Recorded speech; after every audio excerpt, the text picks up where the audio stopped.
आजिर एही कालांशरे समस्त भाई भौणी को स्वागत तथा अभिनंदन।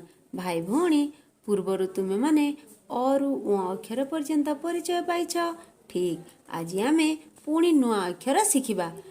को अक्षर च आउ छ। एबे देख एइटा को चित्र? चकर चित्र। को चित्र भाई भौणी? चकर चित्र। तापर देख एइटा को चित्र? एइटा होची चपलर चित्र कि नहीं? एइटा होची चपलर चित्र। पुणी देख एइटा को चित्र? एइटा होची चषमार चित्र।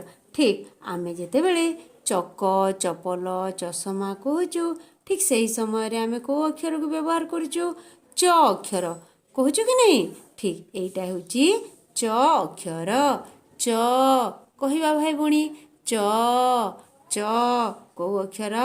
च अक्षर। एबे देख च रे चक हैला। तापर देख च रे चपल। पुणी देख च रे चषमा। एइटा पुणी देखिबा एइटा को चित्र? छकर चित्र। को चित्र? छकर चित्र। तापरे देखिबा एइटा को चित्र? छतार चित्र। को चित्र भाई भौणी? छता हैला। ठीक पुणी देखिबा को चित्र? छण छणर चित्र। को चित्र? छण। ठीक एबे देख आमे जेतेबेले छक छण छता कहिबा ठीक सही समय रे छ अक्षर कहूचु कि नहीं? ठीक ए होची छ अक्षर। को अक्षर?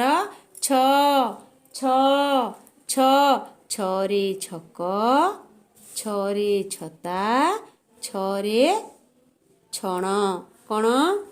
छ रे छण। एबे देख भाई भौणी ताहेले आज आमे भाई भौणी च आउ छ अक्षरर परिचय पाइलु ओ ता सहित शब्द मध्य पठन कलु।